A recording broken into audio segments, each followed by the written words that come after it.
Beyond the Wall of Sleep by H.P. Lovecraft. I have an exposition of sleep come upon me. Shakespeare. I have frequently wondered if the majority of mankind ever paused to reflect upon the occasionally titanic significance of dreams, and of the obscure world to which they belong, whilst the greater number of our nocturnal visions are perhaps no more than faint and fantastic reflections of our waking experiences, Freud to the contrary with his puerile symbolism. There are still a certain remainder whose immundane and ethereal character permits of no ordinary interpretation, and whose vaguely exciting and disquieting effect suggests possible minute glimpses into a sphere of mental existence no less important than physical life, yet separated from that life by an all but impassable barrier. From my experience, I cannot doubt but that man, when lost to terrestrial consciousness, is indeed sojourning in another and uncorporeal life of far different nature from the life we know, and of which only the slightest and most indistinct memories linger after waking. From these blurred and fragmentary memories we may infer much, yet prove little.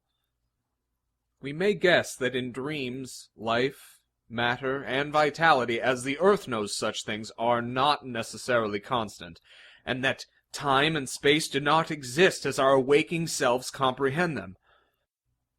Sometimes I believe that this less material life is our truer life, and that our vain presence on this terraqueous globe is itself the secondary or merely virtual phenomenon. It was from a youthful reverie filled with speculations of this sort that I arose one afternoon in the winter of 1900 to 1901, when to the state psychopathic institution in which I served as an intern was brought the man whose case has ever since haunted me so unceasingly.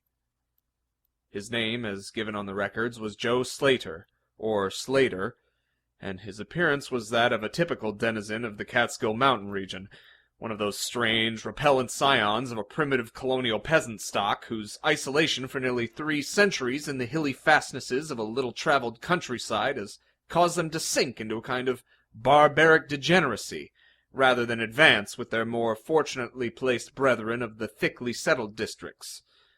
Among these odd folk, who correspond exactly to the decadent element of white trash in the South, law and morals are non-existent, and their general mental status is probably below that of any other section of Native American people. Joe Slater, who came to the institution in the vigilant custody of 4 state policemen, and who was described as a highly dangerous character, certainly presented no evidence of his perilous disposition when I first beheld him. Though well above the middle stature and of somewhat brawny frame, he was given an absurd appearance of harmless stupidity by the pale, sleepy blueness of his small, watery eyes, the scantness of his neglected and never-shaven growth of a yellow beard, and the listless drooping of his heavy nether lip. His age was unknown, since among his kind neither family records nor pertinent family ties exist, but from the baldness of his head in front and from the decayed condition of his teeth, the head surgeon wrote him down as a man of about 40. From the medical and court documents we learned all that could be gathered of his case. The man, a vagabond, hunter, and trapper, had always been strange in the eyes of his primitive associates. He had habitually slept at night beyond the ordinary time, and upon waking would often talk of unknown things in a manner so bizarre as to inspire fear even in the hearts of an unimaginative populace. Not that his form of language was at all unusual, for he never spoke save in the debased patois of his environment, but the tone and tenor of his utterances were of such mysterious wildness that none might listen without apprehension.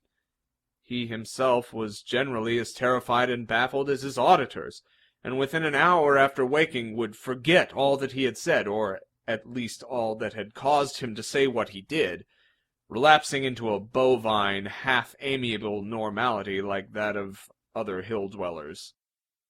As Slater grew older, it appeared, his matutinal aberrations had gradually increased in frequency and violence, till about a month before his arrival at the institution had occurred the shocking tragedy which caused his arrest by the authorities.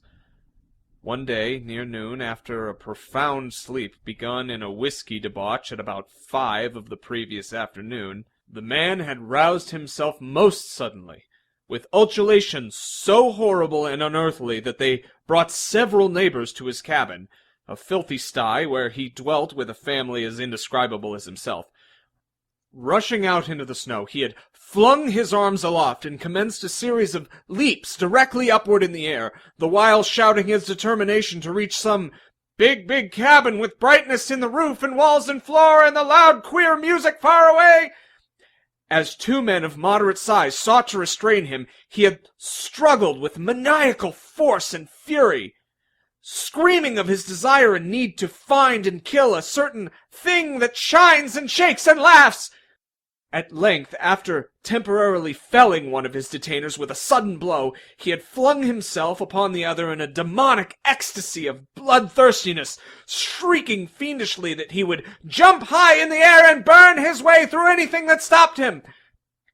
Family and neighbors had now fled in a panic, and when the more courageous of them returned, Slater was gone, leaving behind an unrecognizable pulp-like thing that had been a living man but an hour before.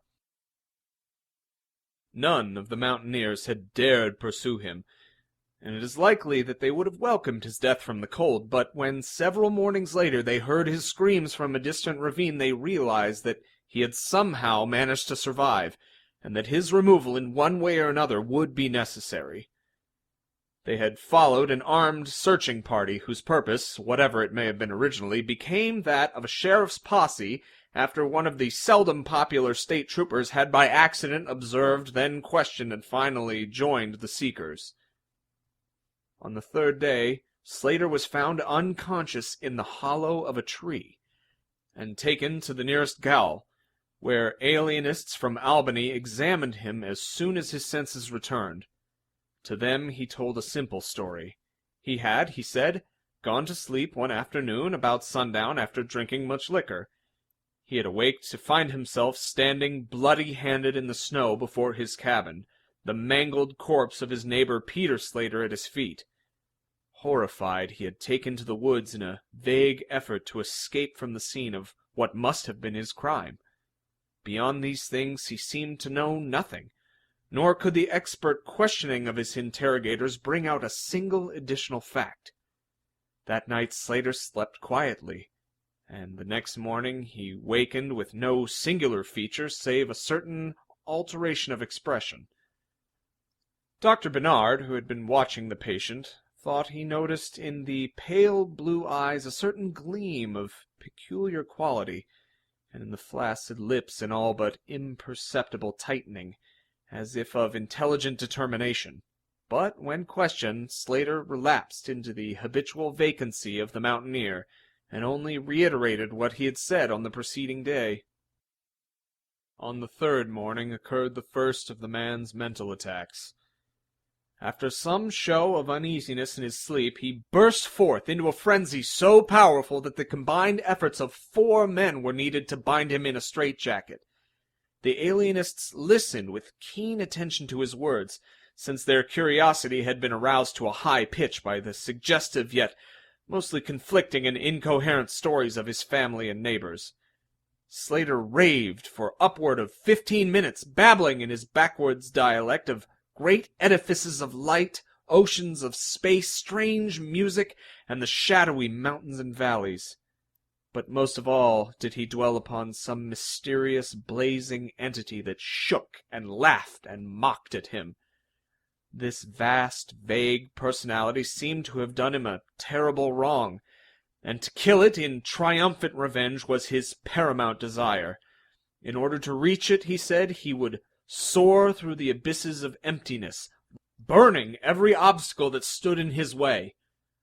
Thus ran his discourse, until, with the greatest suddenness, he ceased. The fire of madness died in his eyes, and in dull wonder he looked at his questioners and asked why he was bound. Dr. Bernard unbuckled the leathern harnesses and, did not restore it till night, when he succeeded in persuading Slater to don it of his own volition, for his own good. The man had now admitted that he sometimes talked queerly, though he knew not why. Within a week, 2 more attacks appeared, but from them the doctors learned little. On the source of Slater's visions they speculated at length, for since he could neither read nor write, and had apparently never heard a legend or fairy tale, his gorgeous imagery was quite inexplicable. That it could not come from any known myth or romance was made especially clear by the fact that the unfortunate lunatic expressed himself only in his simple manner.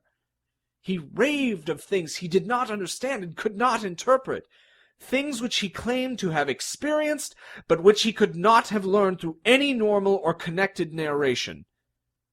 The alienists soon agreed that abnormal dreams were the foundation of the trouble, dreams whose vividness could for a time completely dominate the waking mind of this basically inferior man.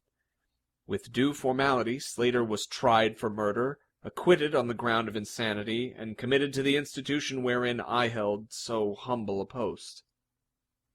I have said that I am a constant speculator concerning dream life, and from this you may judge of the eagerness with which I applied myself to the study of the new patient as soon as I had fully ascertained the facts of his case.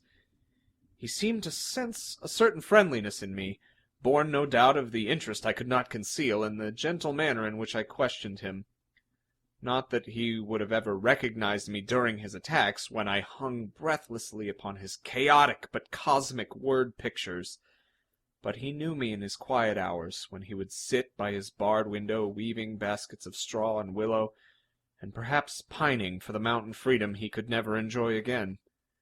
His family never called to see him. Probably it had found another temporary head, after the manner of decadent mountain folk. By degrees I commenced to feel an overwhelming wonder at the mad and fantastic concepts of Joe Slater. The man himself was pitiably inferior in mentality and language alike, but his glowing, titanic visions, though described in barbarous and disjointed jargon, were assuredly things which only a superior or even exceptional brain could conceive. How, I often asked myself, could the stolid imagination of a Catskill degenerate conjure up sights whose very possession argued a lurking spark of genius? How could any backwoods dullard have gained so much as an idea of those glittering realms of supernal radiance and space about which Slater ranted in his furious delirium? More and more I inclined to the belief that in the pitiful personality who cringed before me lay the dishonored nucleus of something beyond my comprehension, something infinitely beyond the comprehension of my more experienced but less imaginative medical and scientific colleagues. And yet, I could extract nothing definite from the man. The sum of all my investigation was that in a kind of semi-uncorporeal dream life, Slater wandered or floated through resplendent and prodigious valleys, meadows, gardens, cities, and palaces of light, in a region unbounded and unknown to man. That there he was no peasant or degenerate, but a creature of importance and vivid life, moving proudly and dominantly, and checked only by a certain deadly enemy who seemed to be a being of visible yet ethereal structure, and who did not appear to be of human shape, since Slater never referred to it as a man, or as aught save a thing. This thing had done Slater some hideous but unnamed wrong, which the maniac, if maniac he were, yearned to avenge. From the manner in which Slater alluded to their dealings, I judged that he and the Luminous Thing had met on equal terms, that in his dream existence the man was himself a luminous thing of the same race as his enemy. This impression was sustained by his frequent references to flying through space and burning all that impeded his progress. Yet these conceptions were formulated in rustic words wholly inadequate to convey them. a circumstance which drove me to the conclusion that if a true dream world indeed existed, oral language was not its medium for the transmission of thought. Could it be that the dream soul inhabiting this inferior body was desperately struggling to speak things which the simple and halting tongue of dullness could not utter? Could it be that I was face to face with intellectual emanations which would explain the mystery if I could but learn to discover and read them? I did not tell the older physicians of these things, for middle age is skeptical, cynical, and disinclined to accept new ideas.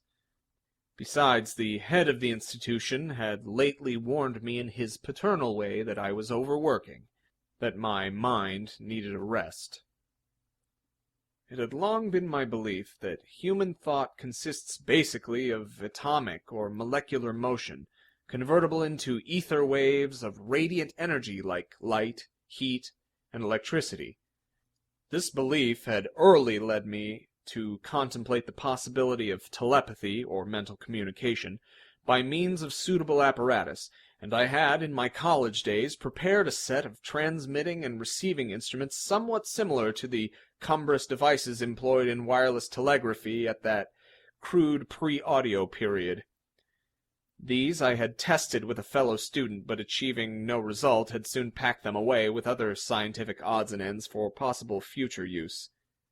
Now, in my intense desire to probe into the dream life of Joe Slater, I sought these instruments again, and spent several days in repairing them for action. When they were complete once more, I missed no opportunity for their trial. At each outburst of Slater's violence, I would fit the transmitter to his forehead and the receiver to my own, constantly making delicate adjustments for various hypothetical wavelengths of intellectual energy. I had but little notion of how the thought impressions would, if successfully conveyed, arouse an intelligent response in my brain, but I felt certain that I could detect and interpret them. Accordingly, I continued my experiments, though informing no one of their nature. It was on the 21st of February, 1901, that the thing finally occurred. As I look back across the years, I realize how unreal it seems, and yet sometimes half wonder if old Dr. Fenton was not right when he had charged it all to my excited imagination. I recall that he listened with great kindness and patience when I told him, but afterwards gave me a nerve powder and arranged for the half-year's vacation on which I departed the next week.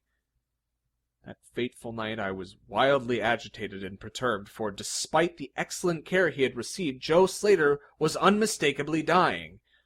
Perhaps it was his mountain freedom that he missed, or perhaps the turmoil in his brain had grown too acute for his rather sluggish physique, but at all events the flame of vitality flickered low in the decadent body. He was drowsy near the end, and as darkness fell he dropped off into a troubled sleep. I did not strap on the straitjacket as was customary when he slept, since I saw that he was too feeble to be dangerous, even if he woke in mental disorder once more before passing away. But I did place upon his head and mine the two ends of my cosmic radio, hoping against hope for a first and last message from the dream world in the brief time remaining. In the cell with us was one nurse, a mediocre fellow who did not understand the purpose of the apparatus, or think to inquire into my course. As the hours wore on, I saw his head droop awkwardly in sleep, but I did not disturb him. I myself, lulled by the rhythmical breathing of the healthy and the dying man, must have nodded a little later. The sound of weird, lyric melody was what aroused me. Chords, vibrations, and harmonic ecstasies echoed passionately on every hand, while on my ravished sight burst the stupendous spectacle of ultimate beauty. Walls, columns, and architraves of living fire blazed effulgently around the spot where I seemed to float in air, extending upward to an infinitely high vaulted dome of indescribable splendor. Blending with this display of palatial magnificence, or rather supplanting it at times in kaleidoscopic rotation, were glimpses of wide plains and graceful valleys, high mountains and inviting grottos, covered with every lovely attribute of scenery which my delighted eye could conceive of, yet formed wholly of some glowing, ethereal, plastic entity, which in consistency partook as much of spirit as matter. As I gazed, I perceived that my own brain held the key to these enchanting metamorphoses, for each vista which appeared to me was the one my changing mind most wished to behold. Amidst this Elysian realm I dwelt not as a stranger, for each sight and sound was familiar to me, just as it had been for uncounted aeons of eternity before, and would likely be for eternities to come. Then the resplendent aura of my brother of light drew near and held colloquy with me, soul to soul, with silent and perfect interchange of thought. The hour was one of approaching triumph, for was not my fellow being escaping at last from a degrading, periodic bondage, escaping forever, and preparing to follow the accursed oppressor even unto the uttermost fields of ether, that upon it might be wrought a flaming cosmic vengeance which would shake the spheres. We floated thus for a little time, when I perceived a slight blurring and fading of the objects around us, as though some force were recalling me to earth, where I least wished to go. The form near me seemed to feel a change also, for it gradually brought its discourse toward a conclusion, and itself prepared to quit the scene, fading from my sight at a rate somewhat less rapid than that of other objects. A few more thoughts were exchanged, and I knew that the Luminous One and I were being recalled to bondage, though for my brother of light it would be the last time. The sorry planet shell being well nigh spent, in less than an hour my fellow would be free to pursue the oppressor along the Milky Way and pass the hither stars to the very confines of infinity. A well-defined shock separates my final impression of the fading scene of light from my sudden and somewhat shamefaced awakening and straightening up in my chair as I saw the dying figure on the couch move hesitantly. Joe Slater was indeed awaking, though probably for the last time. As I looked more closely, I saw that in the sallow cheeks shone spots of color which had never before been present. The lips, too, seemed unusual, being tightly compressed as if by the force of a stronger character than had been Slater's. The whole face finally began to grow tense, and the head turned restlessly with eyes closed. I did not rouse the sleeping nurse, but readjusted the slightly disarranged headbands of my telepathic radio, intent to catch any parting message the dreamer might have to deliver. All at once the head turned sharply in my direction, and the eyes fell open, causing me to stare in blank amazement at what I beheld. The man who had been Joe Slater, the Catskill decadent, was now gazing at me with a pair of luminous, expanded eyes whose blue seemed subtly to have deepened. Neither mania nor degeneracy was visible in that gaze, and I felt beyond a doubt that I was viewing a face behind which lay an active mind of high order. At this juncture, my brain became aware of a steady, external influence operating upon it. I closed my eyes to concentrate my thoughts more profoundly, and was rewarded by the positive knowledge that my long-sought mental message had come at last. Each transmitted idea formed rapidly in my mind, and though no actual language was employed, my habitual association of conception and expression was so great that I seemed to be receiving the message in ordinary English. Joe Slater is dead, Came the soul-petrifying voice or agency from beyond the wall of sleep. My open eyes sought the couch of pain in curious horror, but the blue eyes were still calmly gazing, and the countenance was still intelligently animated.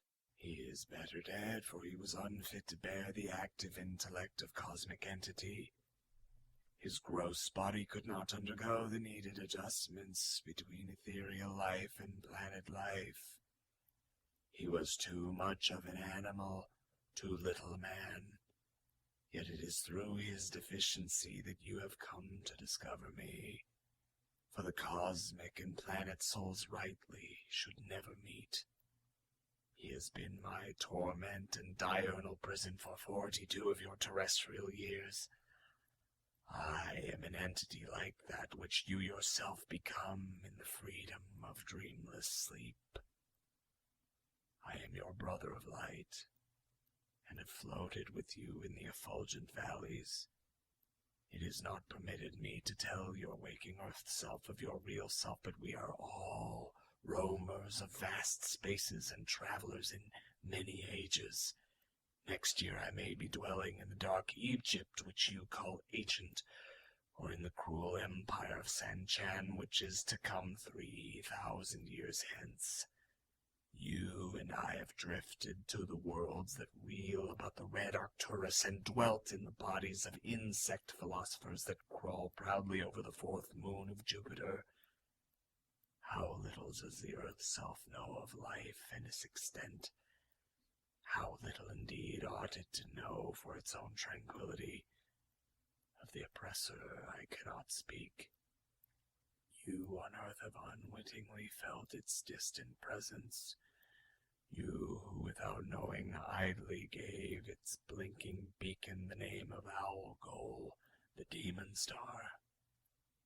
It is to meet and conquer the oppressor that I have vainly striven for eons, held back by bodily encumbrances.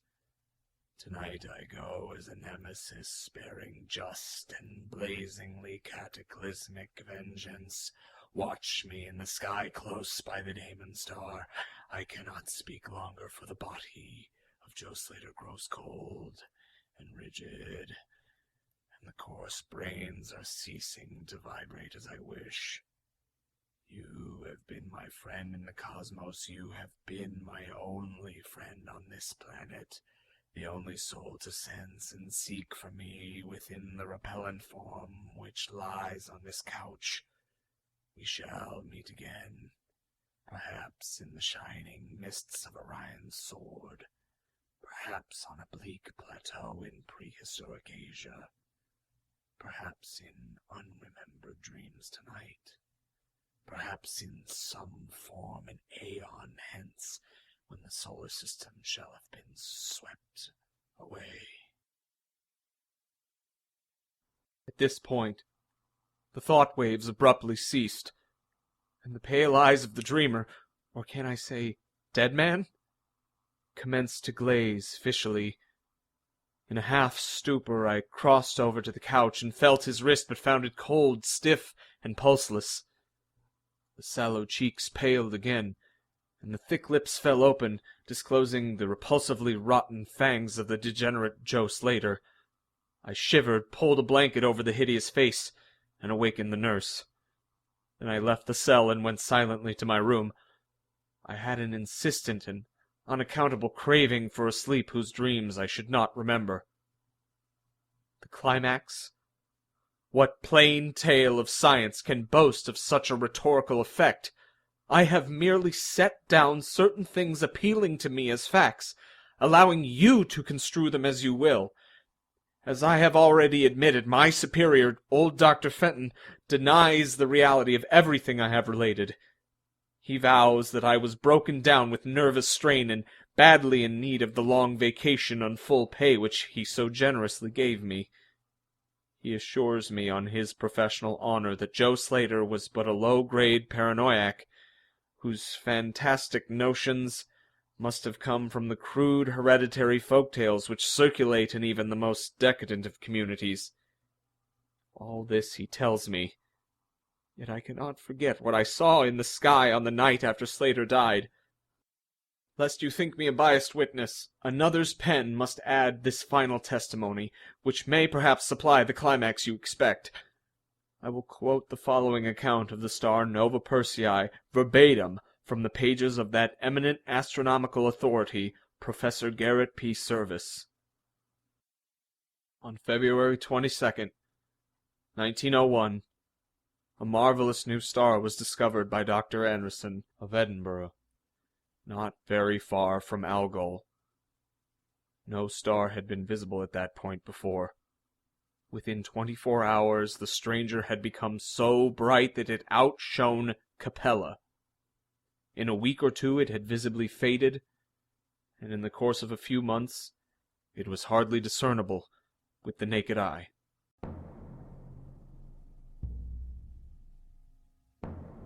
This has been a reading of the public domain story Beyond the Wall of Sleep by H.P. Lovecraft, originally written and published in 1919.